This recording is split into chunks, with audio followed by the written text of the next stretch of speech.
When we talk about his yellow hat. His corduroy hat. We are technically streaming, and are we up? Let's see. Technically streaming. Hello, we are live. All Hey, right, everybody. on. All right.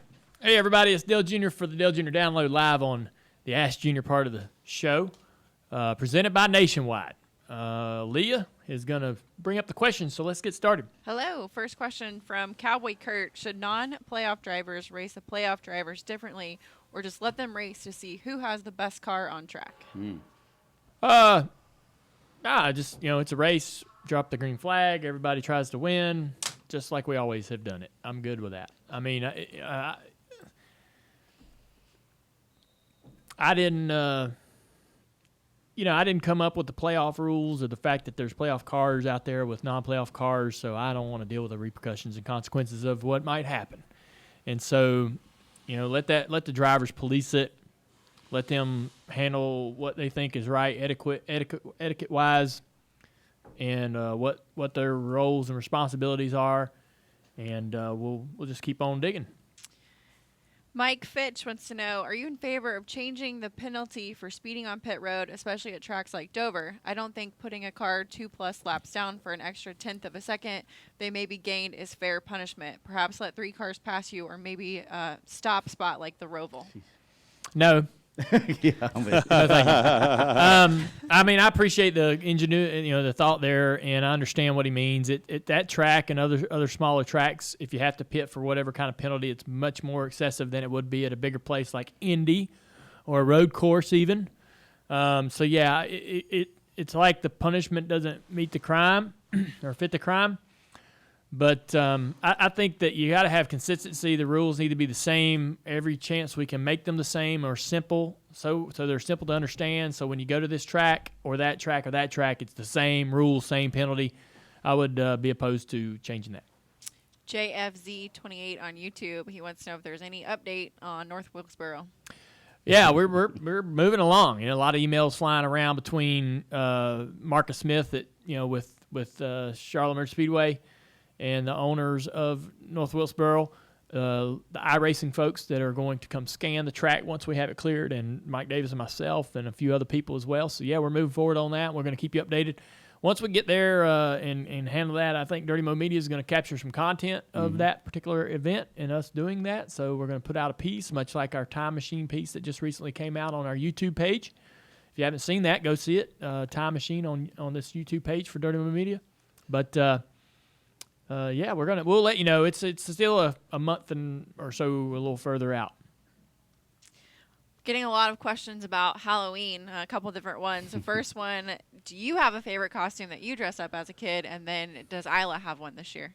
Amy keeps changing Isla's every day. She comes home and goes, she should be this. We should dress her like this. And they're all great ideas. Amy is so creative. Amy is so smart and clever in those type of things, so it's going to be great, whatever it is. This year, I'm going to dress up as the wheel from The Price is Right.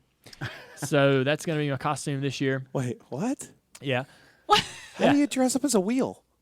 Hey, no, we're going to have to wait to I'll find have, out. you have to To wait, see this. Yeah. but I will be the wheel from The Price is Right. The big wheel, yeah. That's amazing. Yeah. Well, I'm going to an 80s, 90s themed birthday party, and I needed a costume, so I bought that for the themed party, and that's going to be my Halloween costume.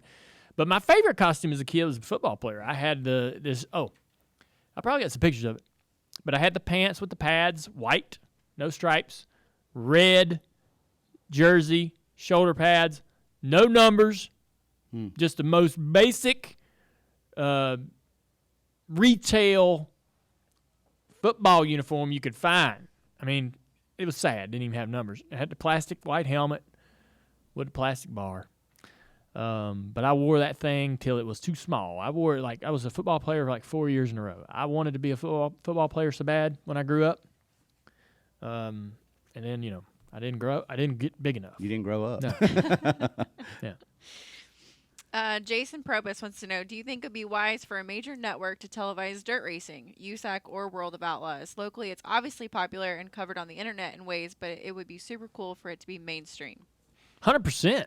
I would love for there to be a racing channel. You know, a lot of people are going to say, well, there's Speed, and MAV TV does a lot of racing, which is great. I check that MAV TV channel every once in a while, see if there's anything good on there.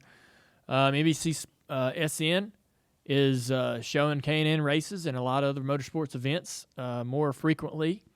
But I would love like a maybe not even a NASCAR channel, but just a racing channel where I know I'm going to turn it on and see cars racing all the time. I don't want no damn restoration show or no auction show.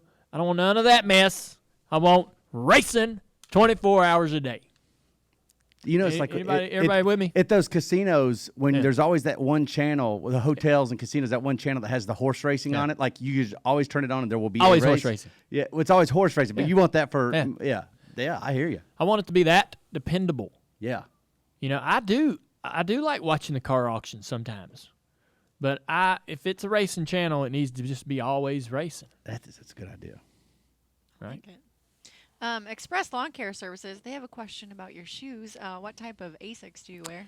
These are Mexico 66, and that's mostly the model of Asics that I wear. And they have all types of colors, and I think that's why I like them, because they're kind of like wrestling shoes in the way that they're very comfortable, very little sole, and very flexible, and like kind of like wearing bedroom slippers, to be honest with you.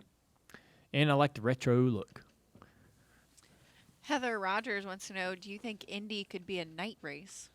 Take a lot of lights. Yes, it would. Yep. I don't know if the sun is bright enough. It would take a ton of lights to light that place up, and I don't know if anybody wants to spend that money.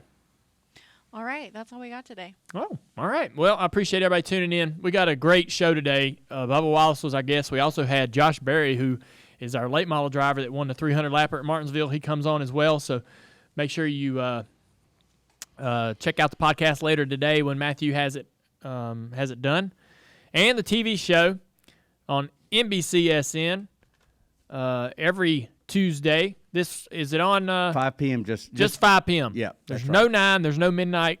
5 p.m. tomorrow. There's one thing I wanted to show for we're still on. Yeah. Still live. Sometimes we get a lot of things in here from fans. Some of the diecast cars came in from fans. We talked about that last week. Here's a couple drawings I got sent to me by Skylar Fox. Saw this on Twitter, and he was nice enough to send these to me. This is a drawing of my late model stock car. Wow. That is impressive. Isn't it? Yes. I drove this car in 1994, 1995. That's a Bobby Wellman chassis, big spring Lumina. And also he gave me a drawing of my street stock car. Oh, that is so neat. Yeah, drove that in 1992. And a little Malibu. That's cool. Yeah. I like that one. Very cool. Thank you, Skylar Fox, for sending these in. We're going to put these up in the room somewhere, probably get them framed. We appreciate that. So I just wanted people to see it. Pretty cool. Thank you, Skylar. So appreciate everybody tuning in. Ask Junior live, presented by Nationwide. Have a great day.